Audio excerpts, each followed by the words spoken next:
What do we know about this Hollywood Reporter report on Ronan Farrow writing a report? Well, what's really interesting about this is what we were saying just before, is that everything's moving on rumors right now. So the Hollywood Reporter hasn't actually written a story that I've seen yet. There's a tweet from a Hollywood reporter saying that Ronan Farrow has another story coming in the next couple of weeks, and presumably it contains further allegations against Leslie Moonves. But so what does this say? That there is a tweet about a possible report in the Hollywood Reporter that moved CBS shares this much ahead of their earnings. I mean, what does that say? Well, that just goes to show you how important and how significantly these shareholders are taking these allegations, because Les Moonves really has been so synonymous with the company.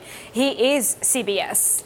Yeah, well, just to bring you that tweet, if we want to pull it up here, it's in my screen here, that Ronan Farrow is telling sources that he has another Les Moonves story coming, quote, in a week or two, stay tuned. This is the tweet that moved CBS shares. But it goes back to that idea that CBS and Les Moonves' narratives are so intertwined, and so much of the future is at stake, given Shari Redstone's intent to merge the two companies together. Exactly, and people are really worried about the succession plan. You know, Leslie Moonves hasn't really set aside anyone that he has said would be his successor. There's Joe Iannello, who he really likes and has brought up, and who he wanted to be his number two if the companies were merged. But the market doesn't really buy that at the moment. He's never run a company.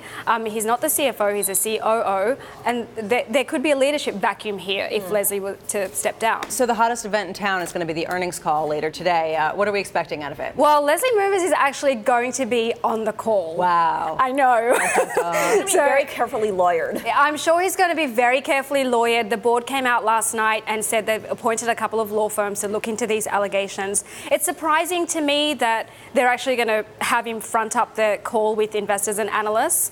Although, as an investor pointed out to me earlier, he didn't think that analysts would actually ask anything about it, because I'm sure they'd be told that he can't address any of those issues. My lawyers have told me I can't say anything. Exactly.